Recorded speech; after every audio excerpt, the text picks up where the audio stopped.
Rebecca Lee.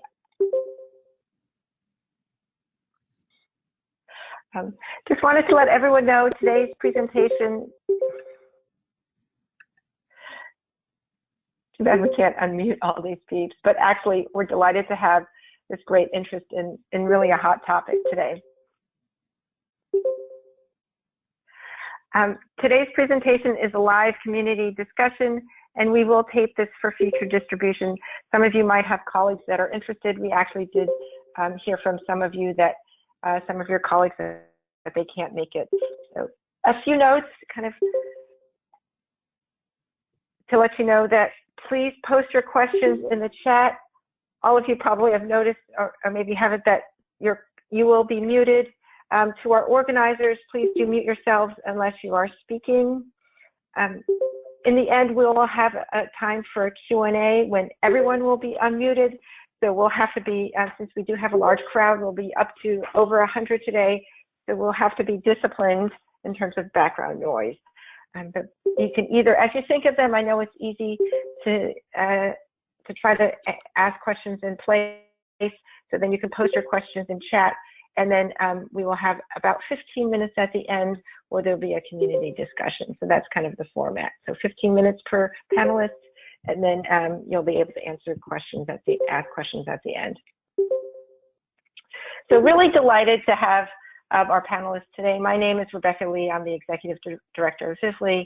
And then we have Steve Rosenfeld, a SACARP committee and Quorum IRB Chair. We have Dr. Barbara Beer, Faculty Director of the Multi-Regional Clinical Trial Center of the Brigham and Women's Hospital in Harvard, who is also co-hosting this with us, and then David Peliquin, an associate at Ropes and Gray.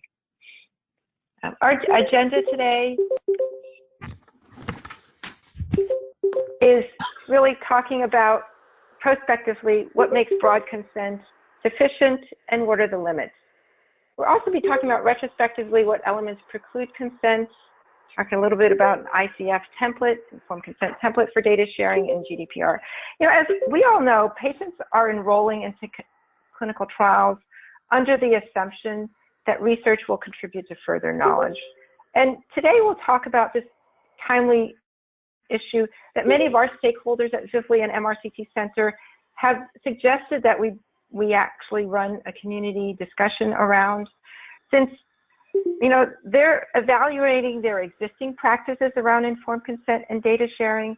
And we all know, those of us that run clinical trials or are data sharing, that the existing practices, data that's being shared today, have really been collected 5 to 7, maybe more years prior to the broad consent language that we may be using today.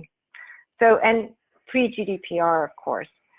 So the format of today's discussion will be that we'll have Dr. Rosenfeld start us off on thinking about issues of what makes broad consent sufficient, as well as what elements preclude consent, followed by Dr. Beer of the MRCT Center talk through kind of the ethics of informed consent and some really relevant examples. And then we'll close with David Peliquin, an associate of Ropes and Gray, who's really an expert on GDPR, and talk about the latest on GDPR. We know that they really just issued a new paper on what that is going to be, and so we'll have a lively discussion closing. I'll try to keep us to time, and I know you don't want to hear me talk, but really our esteemed panelists. So I'll push us forward and hand things over to Stephen. Stephen? Thank you, Rebecca. I hope everybody can hear me. So a couple of notes on my perspective before we get started. So I'm the chair of SACARP, so we've talked about these issues a lot, particularly in the context of the updated common rule. But I have to note that my perspective is a US one, so that where I turn to regulations, they will be the US regulations. I think in general, they're broadly applicable. The regulations are simply a way of capturing the ethical mandates. So, but I think it's worth noting that that's where I'm coming from. I will touch on broad consent. I noticed Rebecca's first slide talked about when broad consent was sufficient. In the US, at least, that term has become confused because of the regulatory updates and this sort of now official entity of broad consent under the regulations. So I'll talk to that a little bit, but I'll try to otherwise stay away from that term of broad consent. And I think from my perspective, a better way to look at it is what makes consent broad enough to do what we want to do, as opposed to what is a broad consent. So jumping into the slides, I think that the basic issues raised by data sharing are those of the confidentiality of the data and whether the secondary use is compatible with what the original participants in the research believed they were agreeing to. So the act of sharing in itself primarily raises issues of confidentiality. Obviously, that there are consent implications, but they're directly related to privacy and confidentiality. But we wouldn't be sharing if we didn't intend secondary future use. And that's the issue which raises the scope of the initial consent. Do I advance the slides? How does that work? I can do it for you. Okay, I'm happy to do it if you tell me how, but otherwise. So this is a sort of a decision tree I drafted. In terms of what I think should come first and how you should proceed to develop a strategy for doing secondary use of data. The remainder of my slides basically drill down into each of these boxes, and the heavy green arrows depict the path that I would consider preferred. So if we start on the left, next slide, the first decision is really whether you can do the research with data that doesn't have identifiers or can't be traced back to the individual participants. As we'll talk about in the context of Vivli, that may be moot, but in general, it's a very important decision. So next slide. So in general, whenever the research purpose will allow you to use de-identified data, I think that that is the preferred route. It gets you, basically you stop there and you don't have to traverse the rest of the tree. It's not always, so there are some additional considerations, unfortunately, in terms of using de-identified data beyond simply what the research needs. And they get back to the consent issues. So, you know, if participants were told explicitly that data wouldn't be de-identified and used for future research, even though, at least in the US, you can still do it under the regulations, it would be a breach of trust and it shouldn't be done. And again, if participants were given a choice and chose not to allow it, that also should be respected. If participants were offered the decision, the choice of whether they wanted their data and biospecimens to be available for future use at all, without qualification as to de-identification, that choice also should be respected. And those three, so those are three sort of ethical principles that are extra regulatory. Again, in all of those circumstances, the US regulations allow you to go in and de-identify the material, then it's not human subjects, and the research regulations simply don't apply. So, but I would, you know, discourage that in the strongest way possible. I think there are two concerns with that approach. One is ethical, obviously, to ignore expressed desires of our participants means breaking trust. And the other is a utility argument. It's a long-term argument, but if we get in the habit of doing that, you know, basically the research enterprise is built on trust, and the long-term systematic betrayal of that trust really undermines that enterprise, makes it less likely future research will be funded or that individuals will participate. So it's both ethical and utilitarian, but basically we should respect the expressed wishes of the research participants. The other bullets are a little bit more nuanced. So there are some data, and this often comes up in these discussions, that are intrinsically identifying. If you have a very rare genetic disease or a very small population, sharing that data, just the fact of the diagnosis and the size of the subject pool makes the data really intrinsically identifying. And I think under those circumstances, there are options.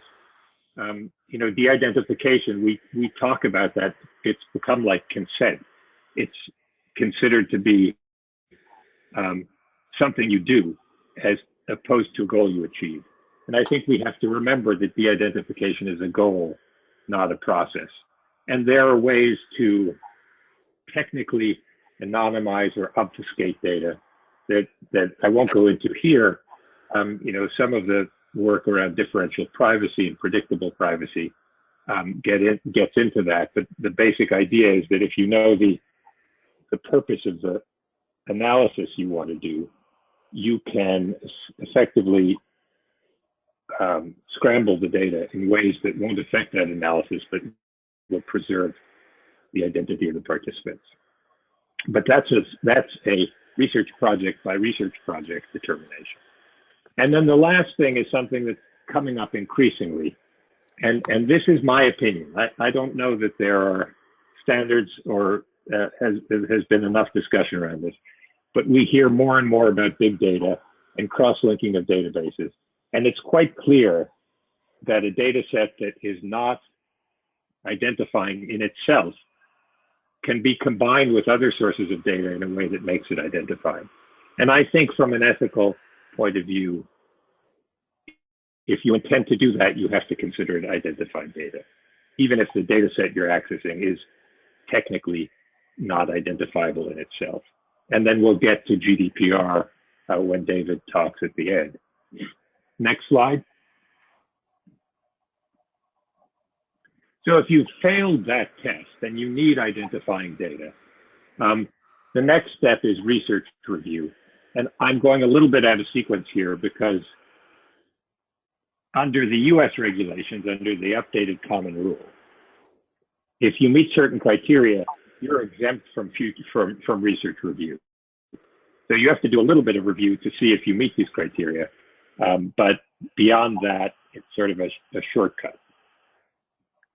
The first exemption to research review is if the data is public or stored in a way that can't be identified. Well, if it's stored, you're only this far down the tree if you've determined you needed identified data. So the second half of that is moot. And if the data is public, I think that's also, it's not of concern. Basically, that's research that under the US regulations is not considered to require consent, and you can go ahead. The second one is broad consent. And this is the new exemption in the updated common rule, which I think has raised a lot of unrealistic expectations, unfortunately. So could we have the next slide?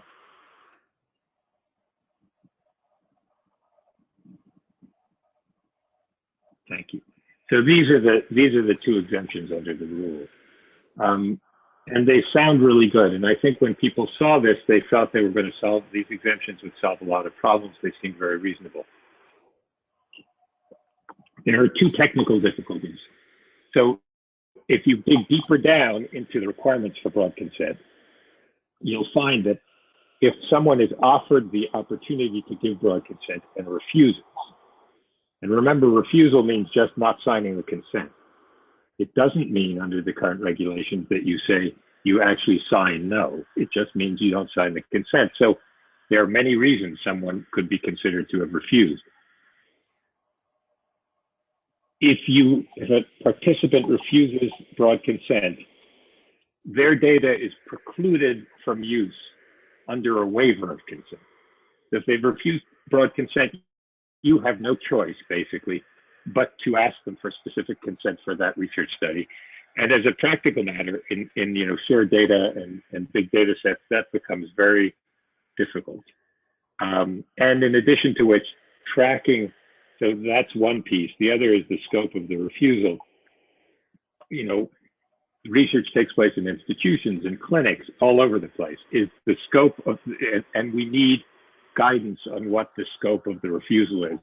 If a clinic where a research study is being conducted asks for broad consent and it's not given, does that mean that all the research projects at that, with that subject at that clinic, related or not, are precluded from a waiver?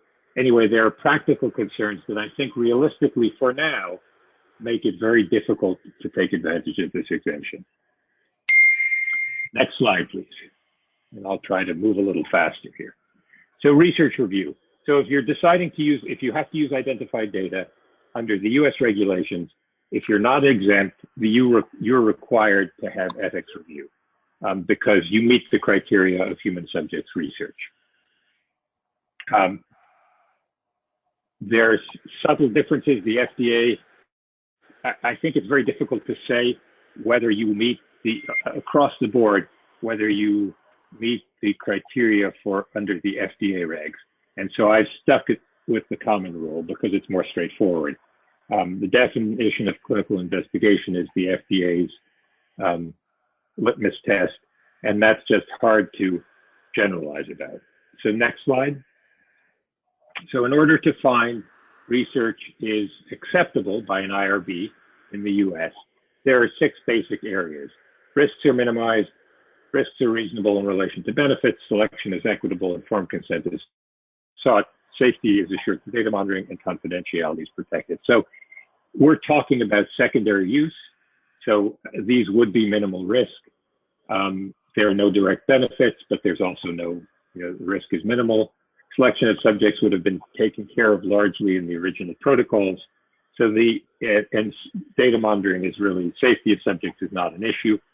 And so the 2 remaining areas of concern are informed consent and confidentiality.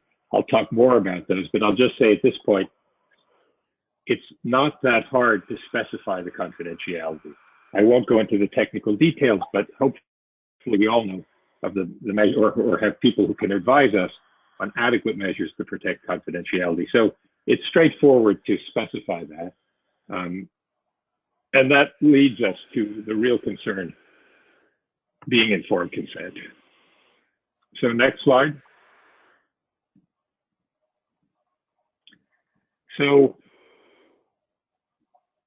the easiest thing to go forward is if the proposed research or the contemplated research is considered to be within the scope of the original consent. Next slide. And I apologize for the size of the text. Hopefully you can read this. But these are the criteria for consent under the common rule. And the ones that are grayed out are ones that I felt really were not largely applicable to secondary use. Risks or discomforts, no. Benefits, there are no benefits, at least not direct benefits. Alternates, it doesn't apply, alternative procedures.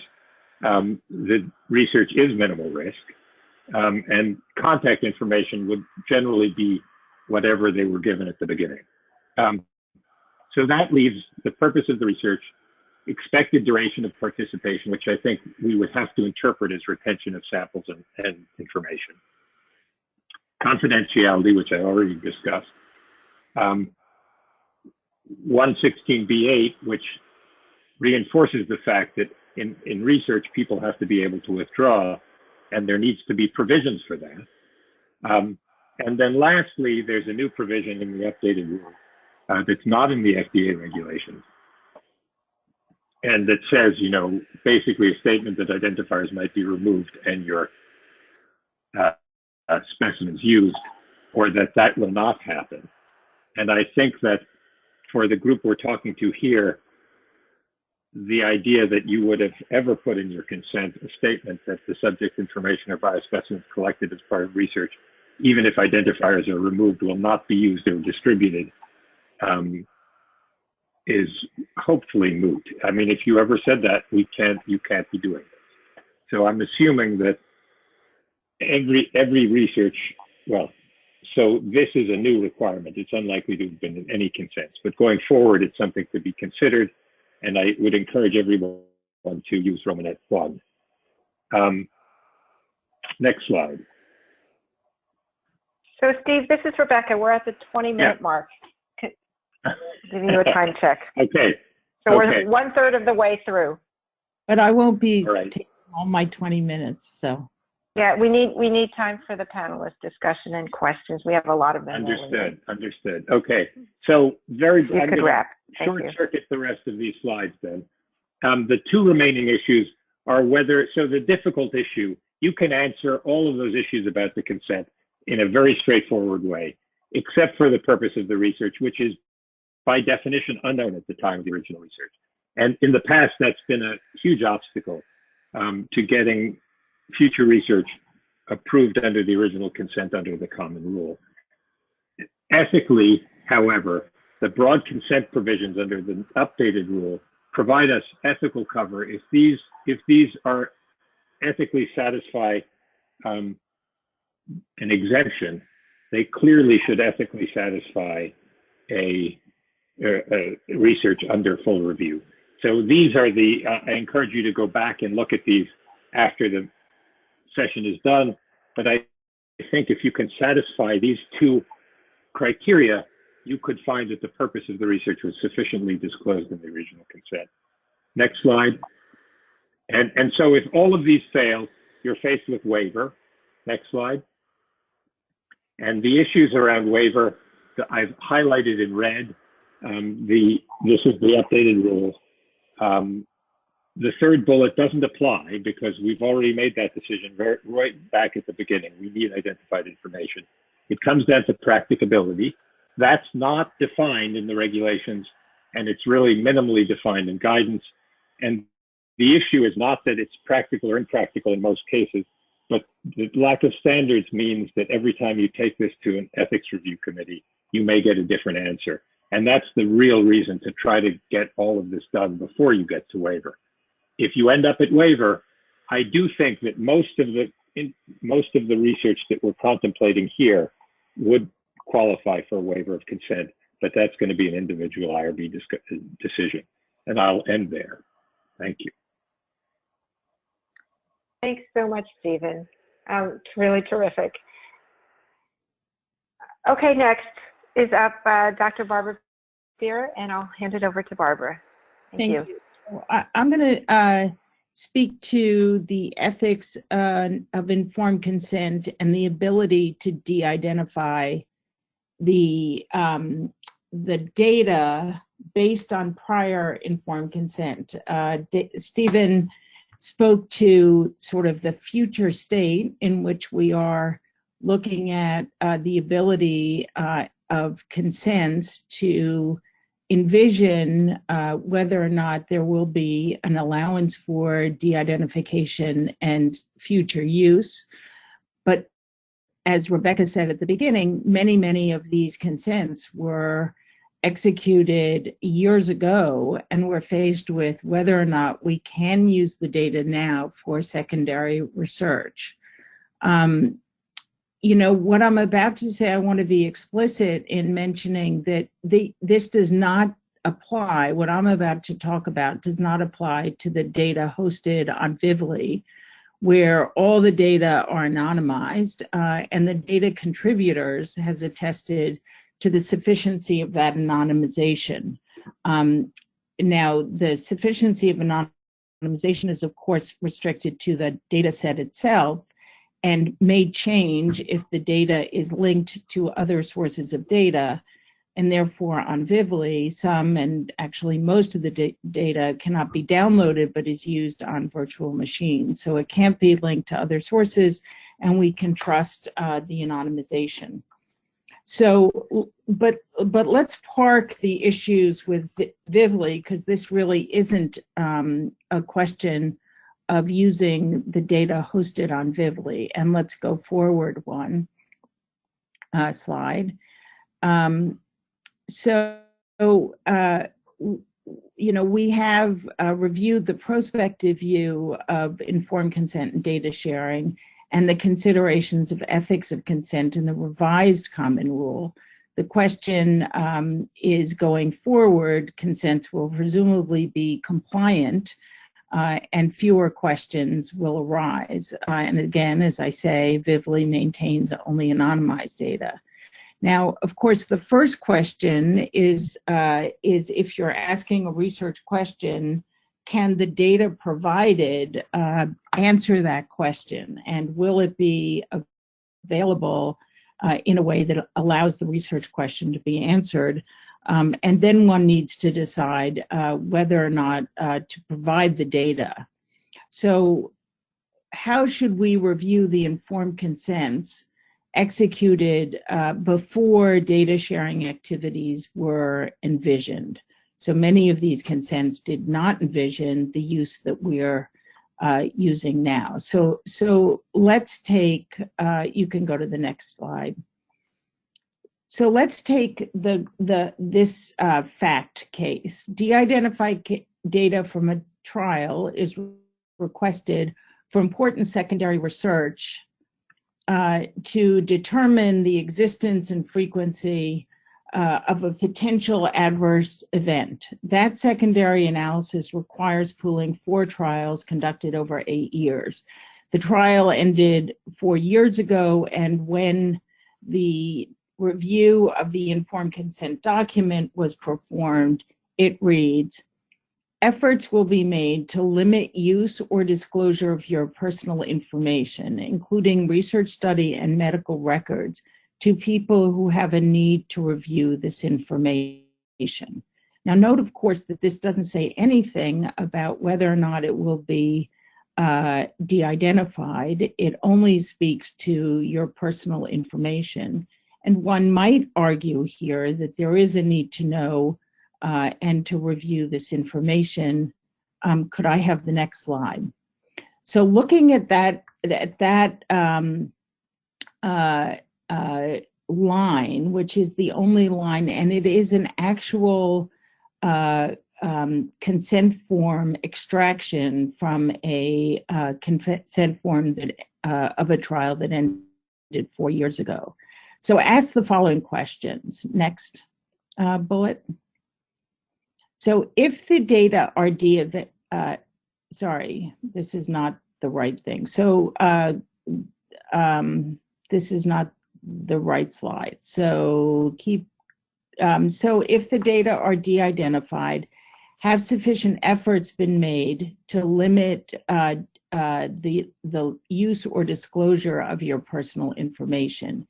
In this statement, the efforts, it says should an IRB review the informed consent document, or is it sufficient for the data holder to perform the review? Now, one would argue in this instance that personal information is not disclosed with de-identified information, but one might want to pause and question that depending on the effort expended. And could I have the next slide?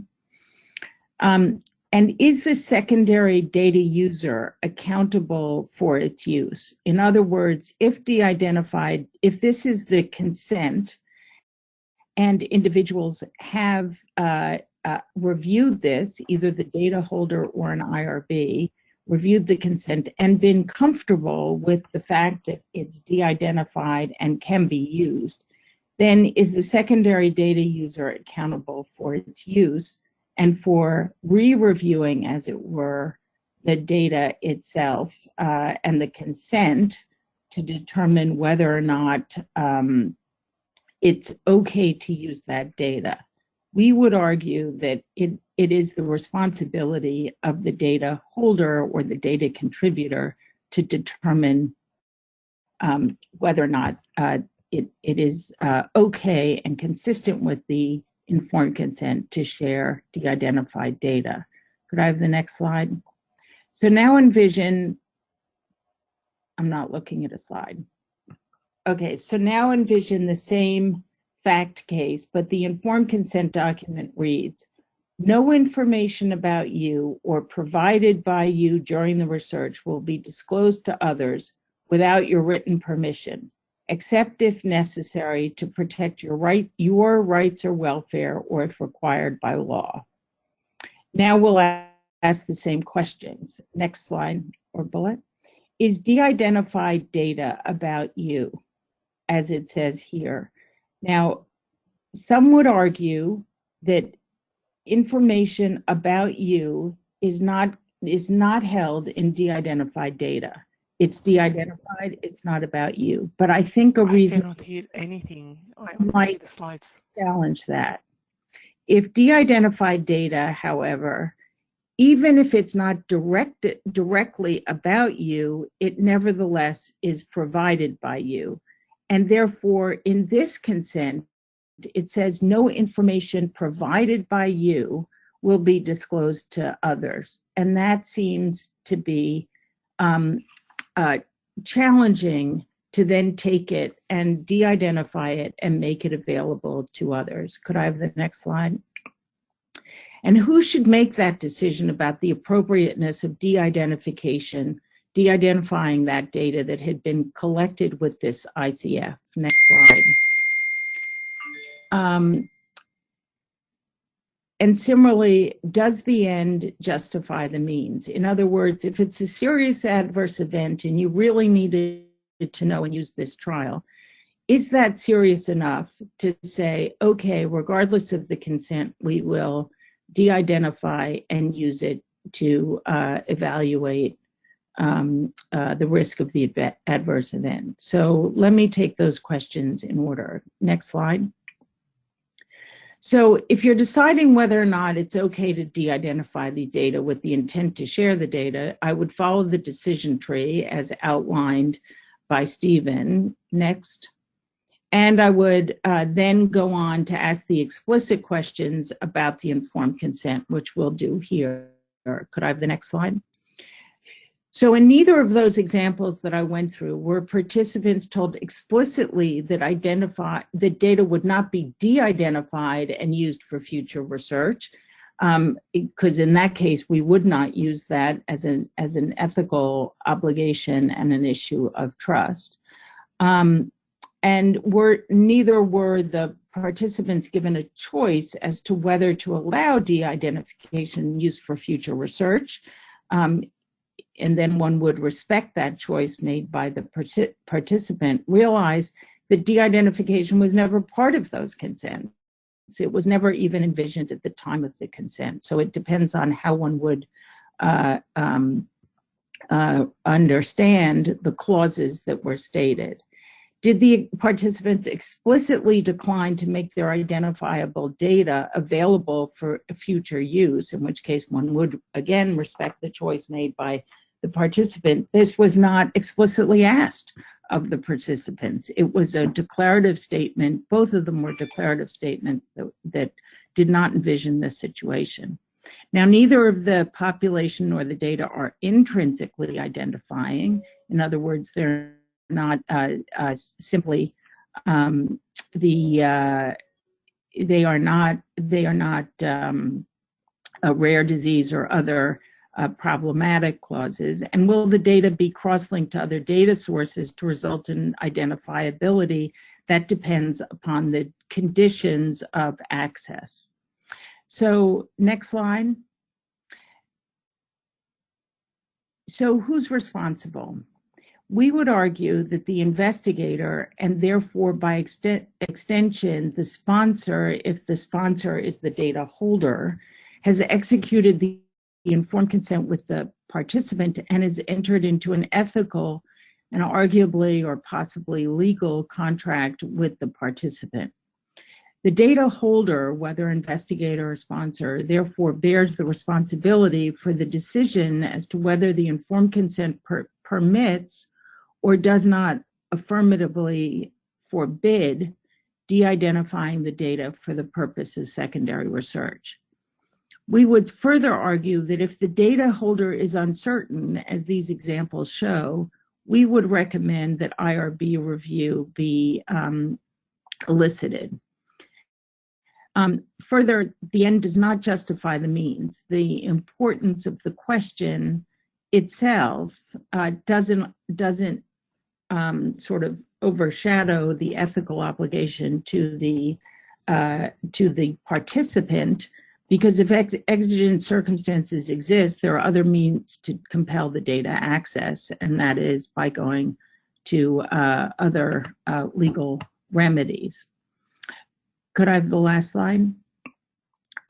So I should also mention that the secondary data user is not responsible other than for using the data only for the uses specified and under the conditions for which it was shared. In other words, the terms of the data use agreement saying that there will not be linkage or no sharing with other individuals, whatever the case is for the data use agreement. Could I have the next slide?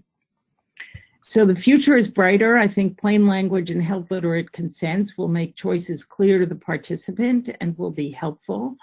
I want you to note that we've been discussing de-identified data here, consistent with the US regulations, and data held by Vivli is anonymized. The difference between de-identified data in which a link is maintained and anonymized data in which there is no link is important and will be discussed next by David Pellegrin of Ropes and Gray as it relates to the GDPR. Thank you. Thank you so much, Barbara. So now we hand it over to David, and so for our other organizers, if you could mute your line. We're getting a little background noise, but David.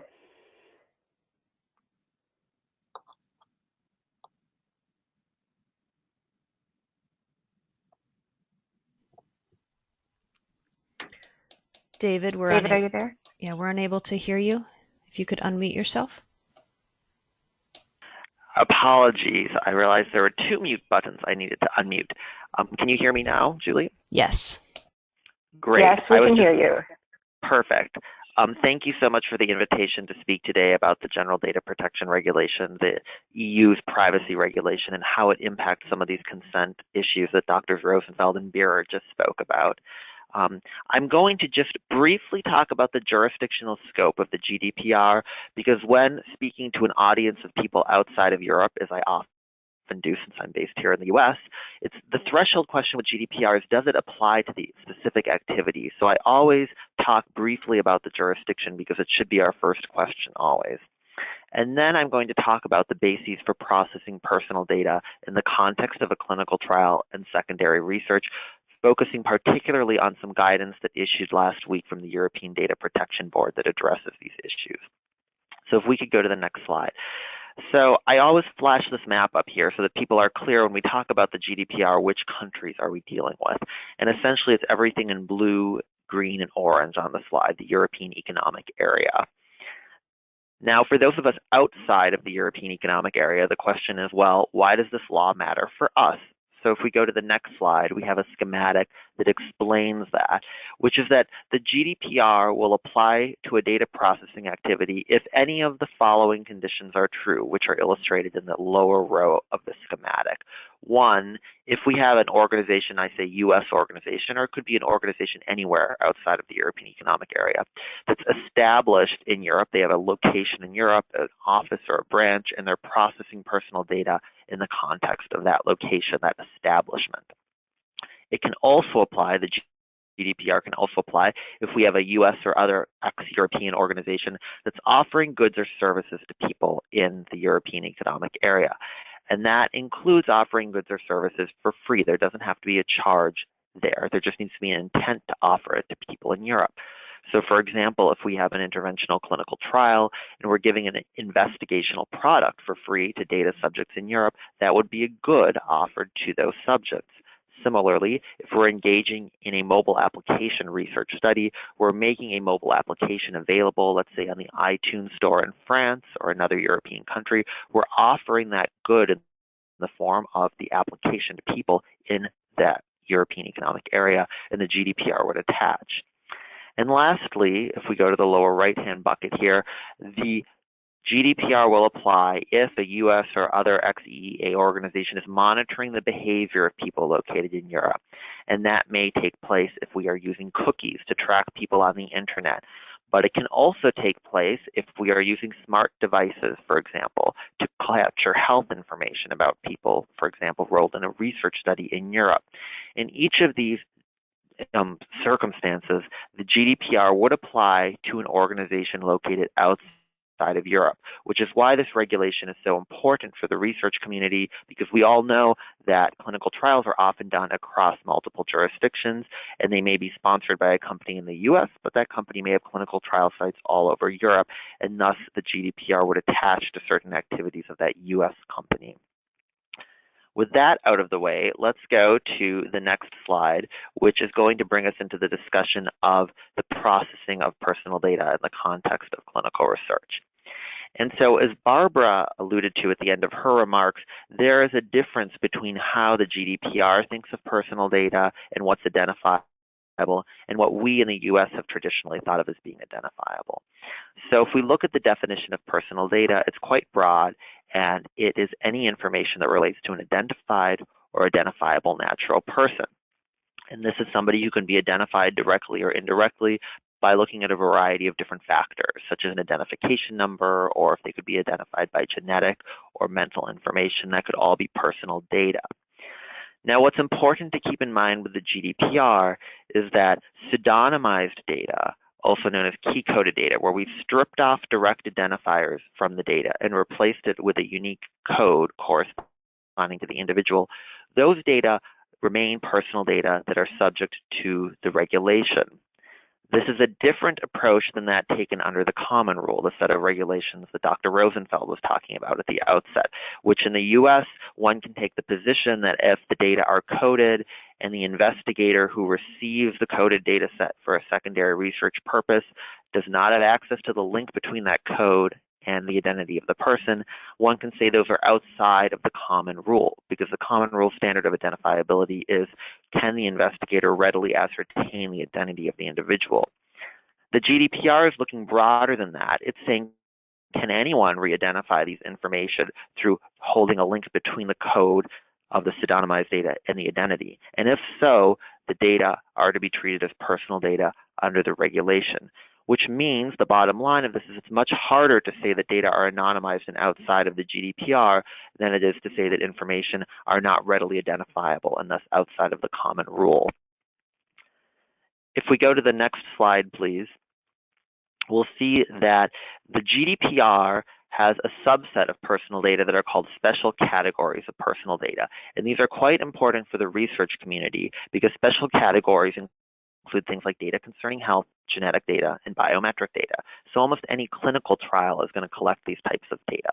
But even for those of you that might be involved in social sciences research, you can see that these special categories are relevant because things like race or ethnic origin, political opinion, even trade union membership, these are protected categories under the GDPR, and it is prohibited to process these types of data under GDPR unless one fits into one of the law's exceptions. And we'll talk about those briefly here. So if we could go to the next slide, we are going to talk about under GDPR, every processing activity of personal data requires a legal basis. Those of you who are familiar with HIPAA in the United States, I think it's helpful to draw the analogy that if you're a covered entity under HIPAA, you are not allowed to use protected health information or PHI unless you have a legal basis to do so. The GDPR makes that broader. It says if you're processing any personal data, you need a legal basis to do so.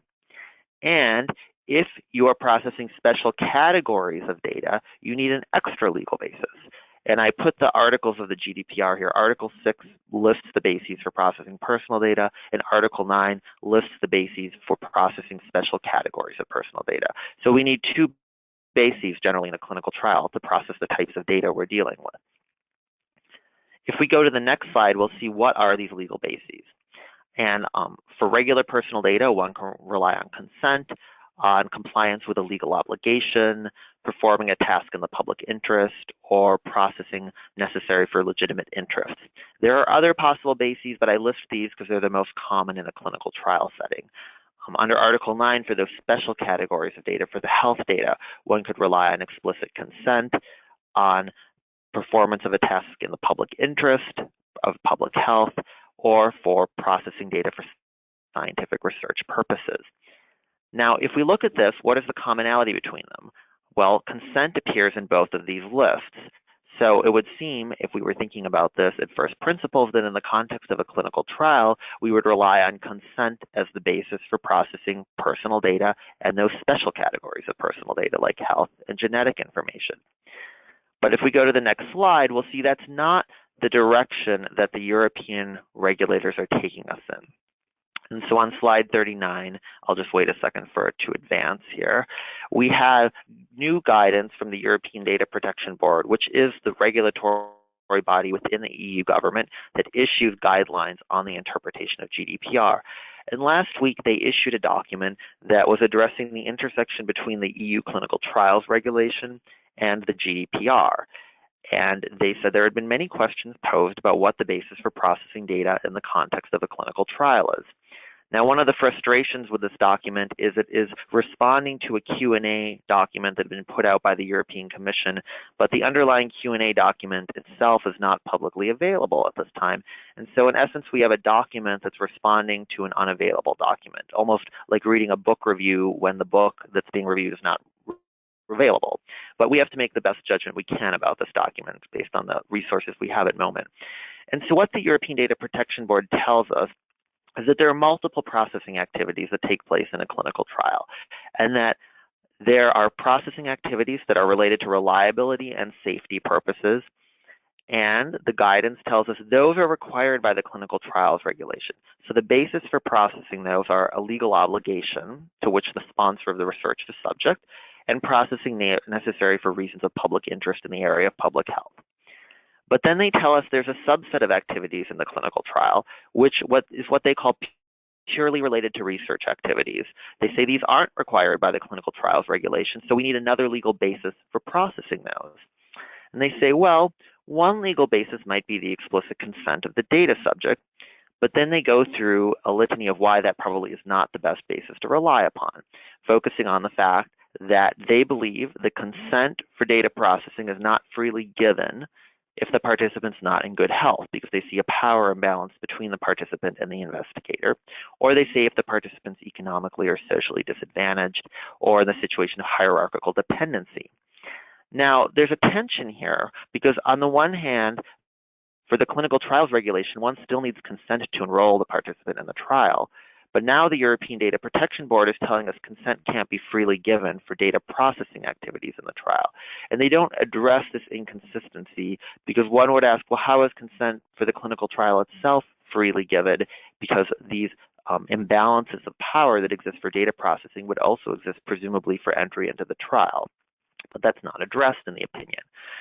What the opinion does tell us, if we go to the next slide, is that the European Data Protection Board believes that for the processing related to the primary research in the study, there are the bases available that I list here. For processing under Article 6, the regular data, they say that you can have processing necessary for performance of a task in the public interest, or processing necessary for the legitimate interests of the controller. Under Article 9, for the special categories, they say, well, one could rely on processing for public interest in the area of public health or scientific or historical research purposes.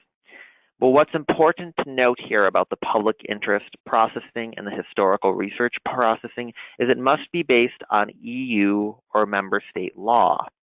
And so it begs the question, what is the EU or member state law that permits this type of processing for research purposes? It can't be the clinical trials regulation, because they've already told us, that is, the European Data Protection Board tells us, that they think that only permits the processing for safety purposes and regulatory purposes. They say it doesn't permit the processing for research. And so likely we would need to look at the laws of the individual member state in which the research takes place to determine, does that member state have a law permitting this activity to take place?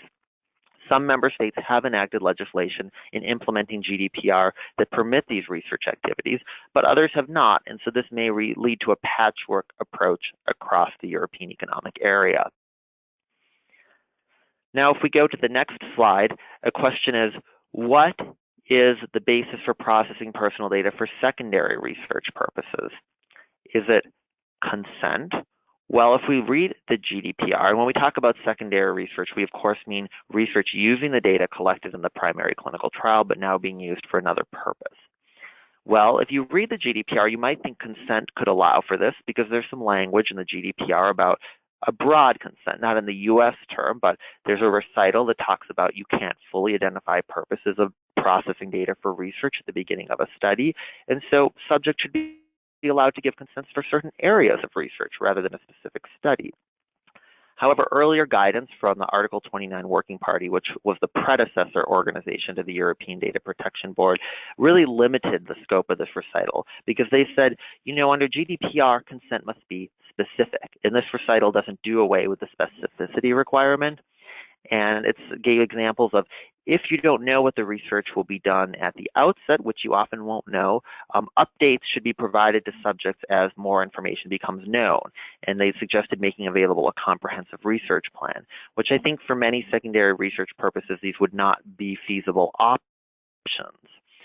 And so we get to the next slide, and there is a concept in the GDPR that I think is quite important for secondary research, which is called compatibility. And the idea here is that personal data can be processed for purposes other than that for which they were collected if the secondary purpose, the secondary use, is compatible with the primary use. And the GDPR says that further processing for scientific or historical research purposes shall not be considered incompatible. And thus they're telling us that when we're doing research, that may be a compatible purpose with what the data were originally collected for. And so if data were collected in a clinical trial, we might think that additional secondary research is compatible. Now, if we go to the next slide, slide 43, there's a question about what is the basis for processing secondary research purposes or data for secondary research purposes, which is addressed in the European Data Protection Board guidance that came out last week. And fortunately, they recognize that this compatibility principle, that this may be available for secondary research. However, they don't give a full-throated endorsement of it. Rather, they say, for the time being, I have the bolded language here, the presumption of compatibility should not be excluded in all circumstances for the secondary use of clinical trial data. So they suggest that there's an open door here, but they note that this is a complex issue and that they plan to issue further guidance on it in the future. Now, I think it's important to bear in mind that under the clinical trials regulation, the sponsor is still required to get consent for secondary research. So consent is being obtained under the CTR for the secondary research. But for purposes of GDPR, it seems that we may be relying on this principle of compatibility, subject to further guidance from the European Data Protection Board.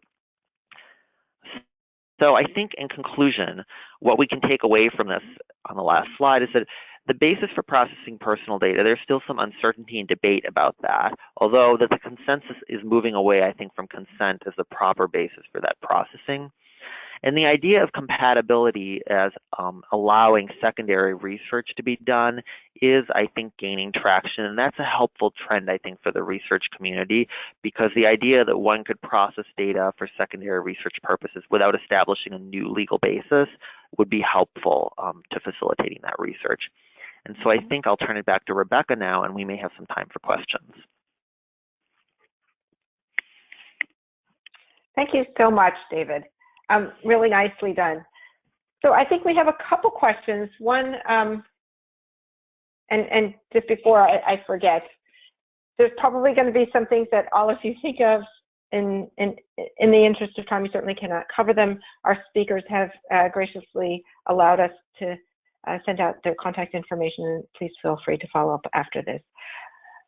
A couple questions. One of them I do see in the chat here is, one of our questions is defining anonymization versus de-identification. I know, David, you already kind of covered that in your talk. Did you want to elaborate on that at all?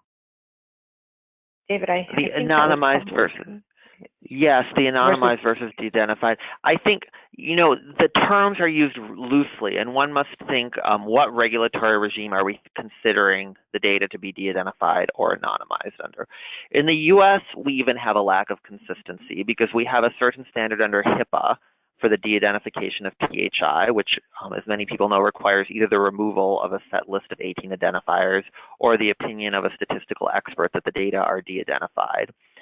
And then we have the standard under the common rule, which is really more flexible standard that says, can the investigator readily ascertain the identity of the subject? And so we have two different standards there, and one must think, even in the US, are we dealing with PHI subject to HIPAA, or are we just looking at this from a common rule perspective? And then with the GDPR, the question of anonymization becomes one of, can basically anybody re-identify these data using the means reasonably likely to be used by them? And so we have a more rigorous standard, but also I think a more nebulous standard, of facts and circumstances standard under the GDPR for anonymization. Right. Okay. And then we have another question is compatibility and your thoughts, or any of our panelists, on compatibility and the definition for that as we've discussed it today. Any thoughts?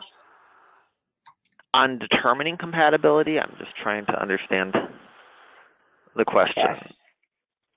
So I think one would want to look at what was the initial purpose for which the data were collected and what limitations. You would go through the analysis, I think, that Drs. Buehrer and Rosenfeld had talked about, which was, were there any limitations placed in that initial consent that was gathered that said data wouldn't be used? I mean, because then if you have that type of express limitation, then it's difficult to say that our further processing is compatible with the initial purpose for which the data were collected. Mm-hmm. Great. We do have another question coming in, and maybe you can see it in the chat. I'll read it out. If explicit consent is not the proper basis, what do you recommend as a more appropriate way to get permission or consent? And I think that was touched upon in your slides as well. Yes, about the alternatives to consent. And so, I mean, just to be clear, there will still be consent obtained in the clinical trial for somebody to enter the clinical trial under the clinical trials regulation or under the FDA regulations, whatever regulatory regime applies. There are these alternative bases, though, for processing the personal data under GDPR. And those bases, I think, would be a task in the public interest for public health purposes, or the scientific research bases for that actual, conduct of the research. The European Data Protection Board tells us that one should rely on a legal obligation in the case of any safety reporting that's done as part of the trial. The challenge, of course, is that under GDPR, one has to provide a notice to the data subjects about the bases for processing personal data, and thus the notice that is provided is usually in the informed consent form or a patient information sheet in the context of a trial, and thus that notice is going to have to list out these different legal bases, which of course I think will lead to lengthier notices, lengthier consent forms. Terrific. Okay, and then a follow-up on would compatibility include the same drug, new use? What about a different type of cancer? It's a good question, and of course the GDPR doesn't speak to that at all because it's a regulation of general applicability and not focused on the health or clinical research sector. But I think it can be thought of more broadly than just the same drug or a new use of the same drug. It's talking about research generally being considered a compatible purpose. And so I think one would have to undertake the analysis of the consent form that was obtained from the participant for the initial research and see what limitations may be placed in that consent form. And then the GDPR itself talks about how one can consider whether future processing purposes are compatible, and it says to look what was the initial nature of the processing, what's the type of the data, is it special categories of personal data, what limitations, what were the expectations of the data subject at the time the data were collected. So one would have to do that analysis to determine if the future research use is compatible. But I do not think it's the case that it would be per se limited to the same drug or a new use of the same drug. I think we can think broader than that if we do the analysis. Terrific. And then just one final question as we've hit our time. Under GDPR, what are the limits of defining of secondary research? For example, joining data sets as an example. That's what we traditionally think of secondary research, but any thoughts on that? So again, there's no definition of secondary research, but I think if we look, I think in the GDPR, I think that we would be well served, though, by looking at what the common rule says about secondary research, which is you're taking data that were collected for some other initial or primary purpose and now using it for a new purpose. So we may have data that were collected in another clinical trial or data that were collected in the standard clinical care that are now being used for research. I think we would look at it the same way for purposes of GDPR. Great, thank you so much. Well, I want to thank all of you for your participation.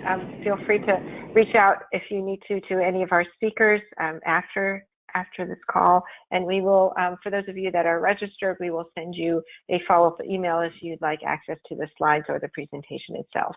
But thanks so much. Have a wonderful day. Thank you. Thanks again, David, Barbara, and Stephen. Thank you. Thank you.